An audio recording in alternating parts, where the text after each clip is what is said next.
The ruthless attorney pointed at the terrified wife, demanding the heavy sapphire necklace. It looked like the ultimate humiliation in court. She never realized the victory she just claimed under oath was actually an inescapable trap. When does absolute arrogance become our ultimate ruin? The cardboard boxes formed a suffocating maze in the center of the living room. Claire Mercer stood in the shadows of the home she was about to lose, a roll of packing tape heavy in her aching hand. Tomorrow morning, the bank would take possession of the property. Marcus had made sure of that. With the ruthless precision of his lead attorney, Evelyn Vance, he had successfully bled Claire dry, transferring every joint asset they owned into untraceable offshore accounts. She was 29, buried in legal debt, and completely stripped of the life she had built. Claire dragged herself toward Marcus's old study to clear out the final desk drawers. The room smelled of stale air and the expensive leather polish her ex-husband used to favor. Exhaustion pulled at her bones. It would have been so easy to collapse onto the bare floor and surrender to the sheer weight of the injustice. Evelyn Vance had banked on that exact reaction.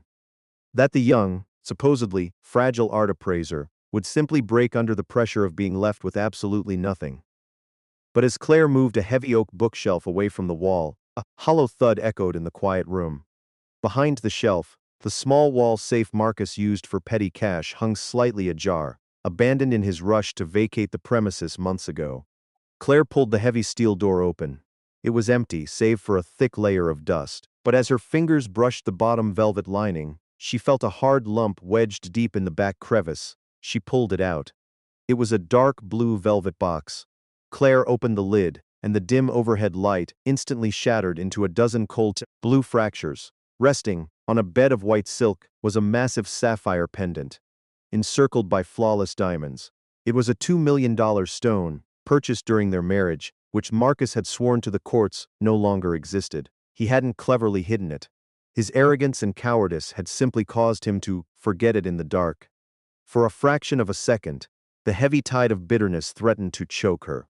But Claire did not cry. She did not scream at the empty walls. The moment the cold metal of the platinum setting touched her palm, the helpless victim vanished, and the professional art appraiser took over. She walked briskly to her remaining work bag and pulled out her jeweler's loupe. Switching on a high-intensity desk lamp, Claire brought the sapphire to her eye. The world narrowed down to the microscopic architecture of the gemstone. She bypassed the mesmerizing depth of the blue and focused entirely on the girdle, the thin outer edge of the stone. In the world of high-end gemology, there were no ghosts. Everything left a footprint. There it was, barely visible to the naked eye, but sharp and undeniable under the tenfold magnification. A laser-inscribed serial number from the Gemological Institute of America. A microscopic string of digits that held the entire legal history of the stone. Her heart began to hammer against her ribs, a slow, steady rhythm of realization. She grabbed her phone and dialed a number she knew by heart. Miles away, in a brightly lit silent office overflowing with financial ledgers, Arthur Sterling picked up the receiver. The forensic accountant was still at his desk, his tie loosened, surrounded by the tangled, dead-end financial webs Evelyn Vance had constructed. "It's past midnight, Claire," Arthur said, his voice a calm, grounded anchor in the late hour. "You should be resting for the hearing tomorrow." "I found something," Claire said, her voice dropping into a tight, razor-sharp whisper. Marcus left a piece behind. A Slan sapphire. Unheated. Approximately 20 carats. Arthur stopped flipping through the file in his hand. The silence on the line grew heavy. "A stone like that leaves a paper trail, Claire. If he bought it through one of the missing accounts, it has a GIA laser inscription on the girdle." Claire interrupted, her eyes never leaving the blue depths of the gem. "Are you in front of your computer? Read it to me."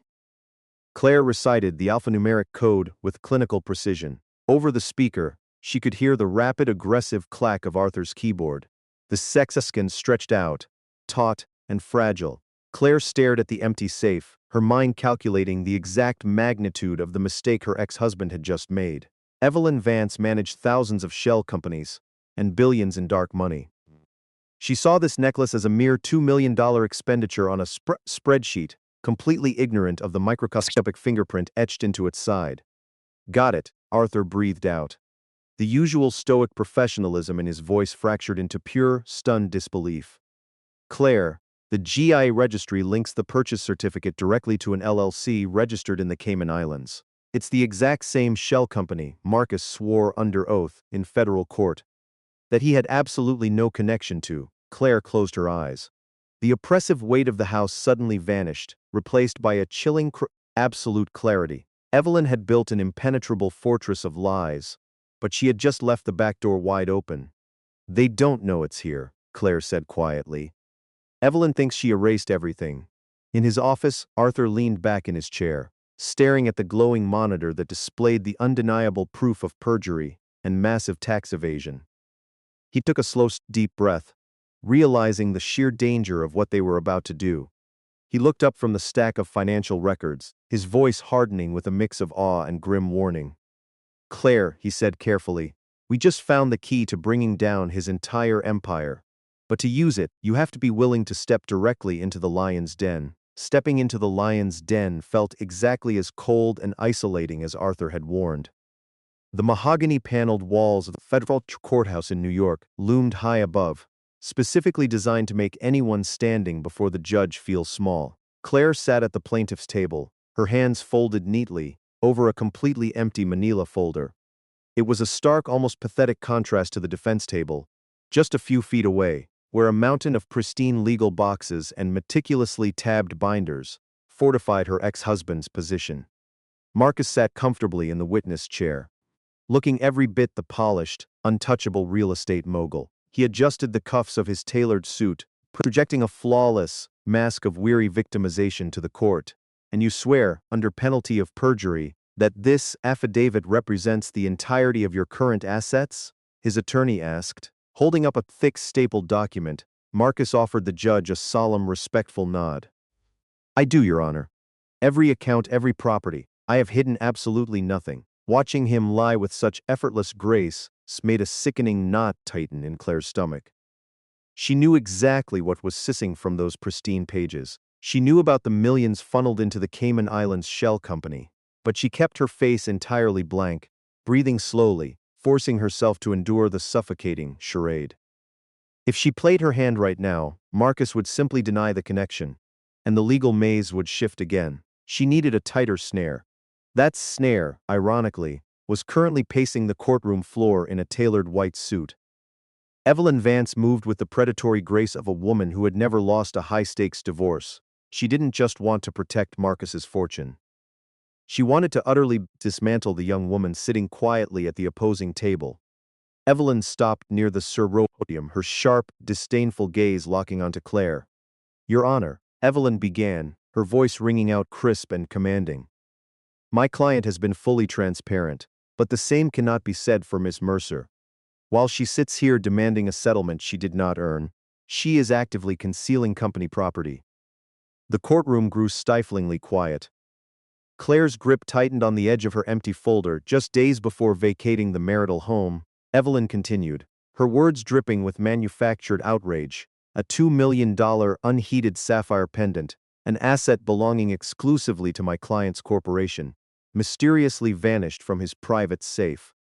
We have reason to believe Ms. Mercer stole it in a desperate attempt to extort my client." Claire felt the sudden, heavy shift of the room's attention. The judge, who had previously maintained a stance of bored neutrality, lowered his reading glasses and peered down at Claire, his brow furrowing with deep irritation. The sheer injustice of the moment was a physical weight pressing down on her chest. Marcus was the one hiding hundreds of millions of dollars in dark money, yet here she was, being publicly branded a common thief by the very woman who orchestrated his financial crimes. The urge to stand up, to scream the truth, to throw the microscopic GIA appraisal report right onto the judge's bench, burned intensely in the back of her throat.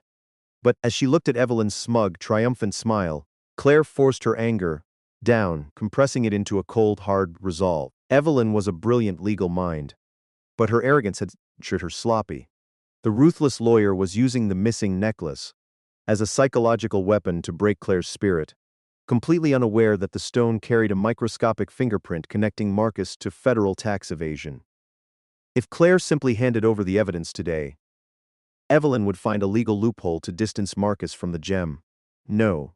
Claire needed Evelyn to officially, legally claim that specific stone for Marcus in front of the judge. She had to let the predator think the prey was cornered. These are very serious allegations. Counsel, the judge warned, his voice echoing in the tense silence. We intend to prove them, Your Honor. Evelyn replied smoothly, shooting Claire a look of absolute contempt. We demand the immediate return of the sapphire, or we will pursue criminal charges. The judge sighed heavily, picking up his wooden gavel. He fixed his stern gaze entirely on the young woman sitting alone at the plaintiff's table. Miss Mercer, the judge's voice boomed with heavy finality. I expect you to return to this courtroom tomorrow morning fully prepared to address these allegations of theft. Do not test the patience of this court. The gavel struck the sounding block with a sharp, resonant crack that signaled the end of the session. As the room began to stir with the rustle of papers and retreating footsteps, Claire remained perfectly still in her chair. She slowly raised her trembling fingers to her bare throat, resting them softly against her collarbone. A reckless, terrifying decision settled in her mind. Tomorrow, she wouldn't just bring them an excuse. She would bring them exactly what they were asking for. The platinum chain felt less like jewelry and more like a wire noose tightening around her neck. Standing in the bustling, echoing hallway of the federal courthouse, Claire Mercer took a slow, unsteady breath. The early afternoon crowd surged past her. Lawyers in dark suits arguing over cell phones, frantic clerks carrying stacks of files, but she felt completely isolated inside her own terror. Beneath the collar of her understated gray dress rested the $2 million Salon sapphire. It was a ticking bomb. Just 24 hours ago, Evelyn Vance had stood before a federal judge and accused Claire of stealing this exact piece of corporate property. Now, Claire was intentionally walking into that same courtroom wearing it. If her desperate gamble failed, if Evelyn's raw greed didn't immediately override the lawyer's cautious instincts, there would be no second chances. Claire wouldn't just lose her divorce settlement, she would be escorted out in handcuffs. The risk of prison was a heavy, suffocating weight pressing down on her chest. A few feet away, leaning against the marble wall near the gallery doors, stood Arthur Sterling. The forensic accountant looked unusually tense, his sharp eyes scanning the chaotic hallway before finally landing on Claire. He didn't walk over to her. They couldn't afford to be seen together. Not yet. But across the distance, Arthur offered a single, almost imperceptible nod. The trap was primed. Claire closed her eyes for a fraction of a second. She buried the sharp, analytical art appraiser deep down and pulled the mask of a fragile, broken woman firmly over her features. She let her shoulders slump. She allowed the genuine exhaustion of the past few months to hollow out her expression. She was playing the part of a desperate wife clinging to the only valuable thing she had left. With trembling fingers, she adjusted the neckline of her dress, ensuring the massive blue stone was undeniably visible against her collarbone. The atmosphere inside was entirely different from the hallway, stagnant, overly air-conditioned, and thick with the tension of impending ruin.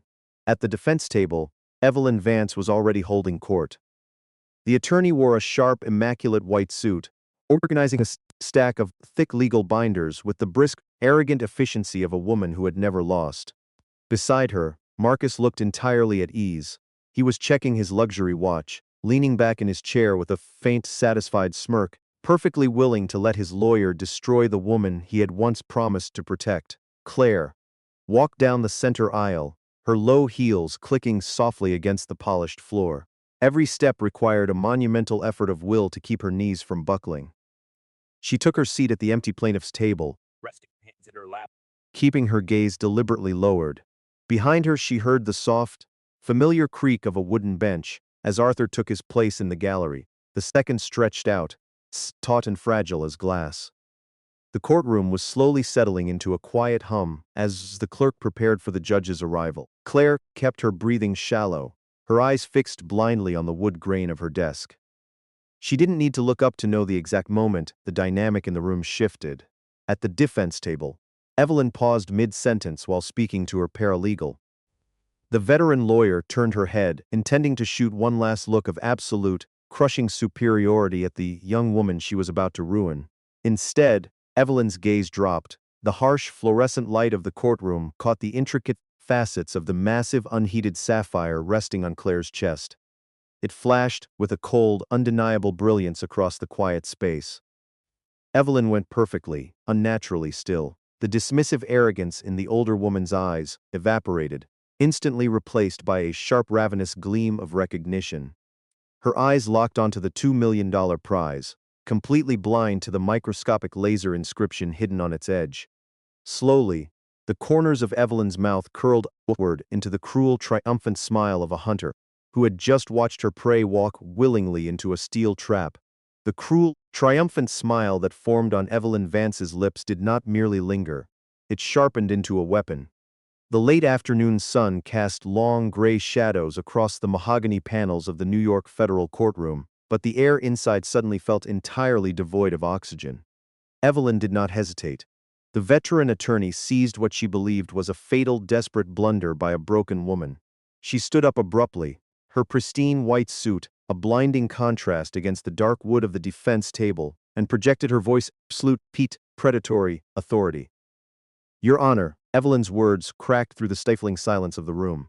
I must interrupt these proceedings. The plaintiff is sitting in this courtroom, at this very moment, wearing stolen corporate property. At the defense table, Marcus Mercer blinked. He leaned forward, genuinely startled, his gaze darting across the aisle to Claire's neck. As the harsh fluorescent lights caught the deep, undeniable blue of the $2 million salon sapphire, his initial shock melted into a slow, malicious smirk. He let out a quiet scoff, shaking his head. In his mind, his ex-wife was a fool who had just handed them a total, crushing victory. Ev stepped out from behind her podium, closing the distance between herself and the plaintiff's table. She raised a perfectly manicured hand, pointing her finger directly at Claire's chest. That sapphire belongs exclusively to my client's holding company. Evelyn declared to the judge, her voice echoing with righteous indignation. I demand it be confiscated immediately.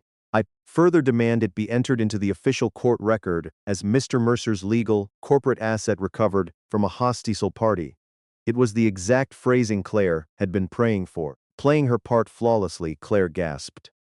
Her eyes widened in perfectly manufactured terror. She stumbled backward, her chair scraping violently against the polished floor, effectively backing herself into the corner of the heavy wooden table. Her trembling hands flew up, frantically clutching the heavy platinum and sapphire pendant against her collarbone, as if trying to shield it from the attorney's piercing gaze.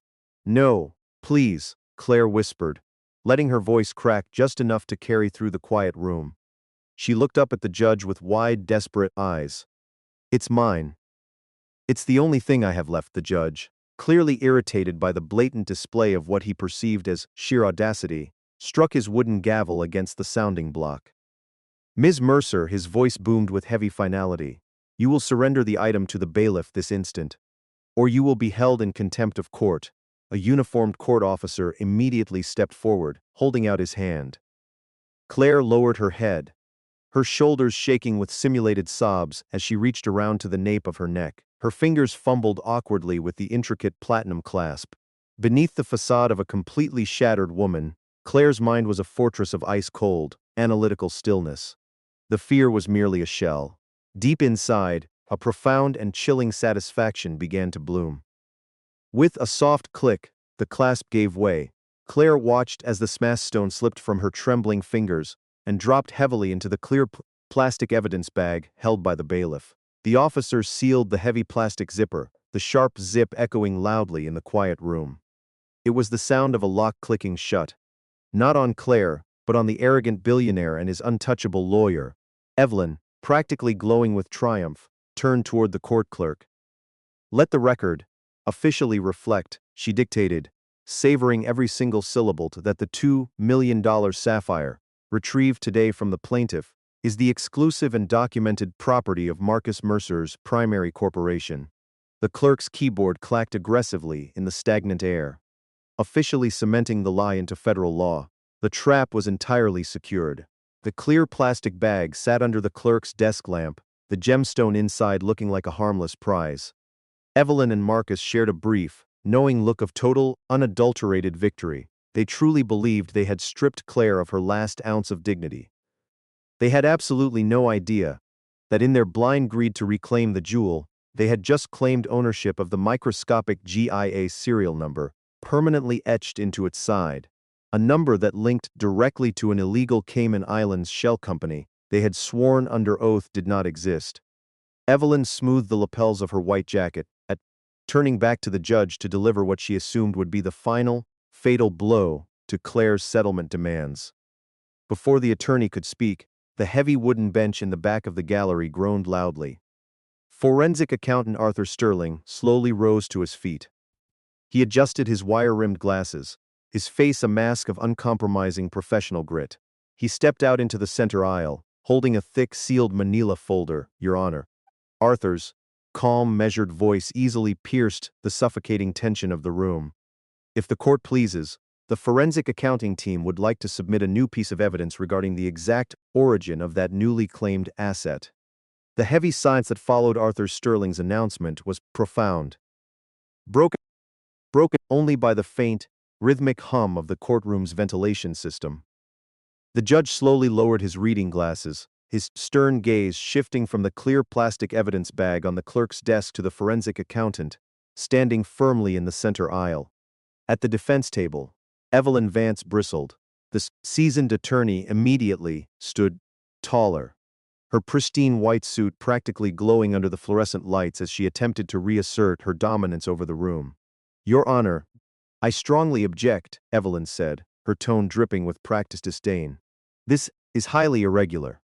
The plaintiff's financial team has already submitted their summaries. Attempting to introduce unverified documents at the 11th hour is nothing more than a desperate stalling tactic to deter from Miss Mercer's blatant theft. Overruled, the judge replied sharply, his patience clearly exhausted by the afternoon's theatrics.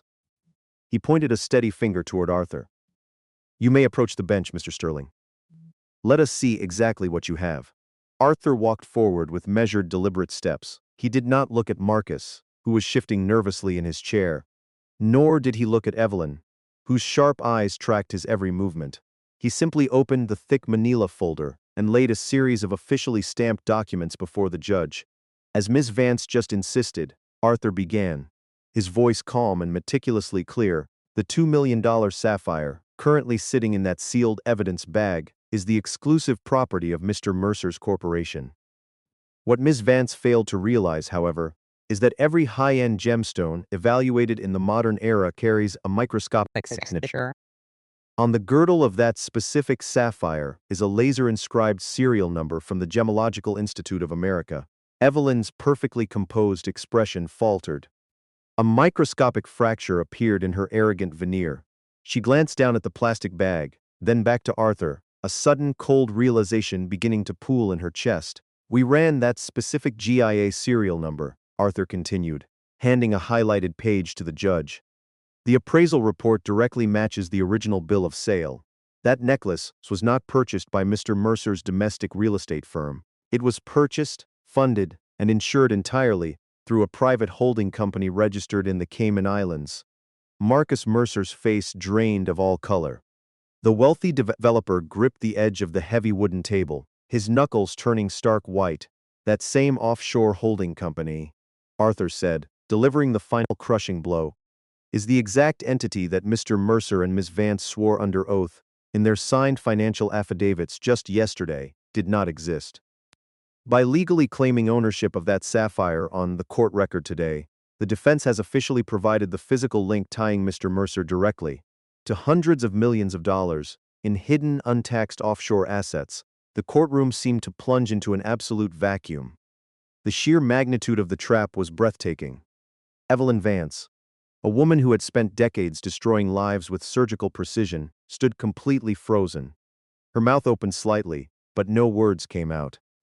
She looked at the sealed plastic bag containing the brilliant blue stone. By ruthlessly demanding the necklace to humiliate Claire, she had just handed the federal court undeniable proof of her own client's massive financial fraud. She had effectively signed her own professional death warrant. This is fabricated, Marcus stammered, his voice cracking into a high, panicked pitch as he desperately looked at his lawyer for salvation. Evelyn, do something. Tell him, it's a mistake. But Evelyn couldn't speak.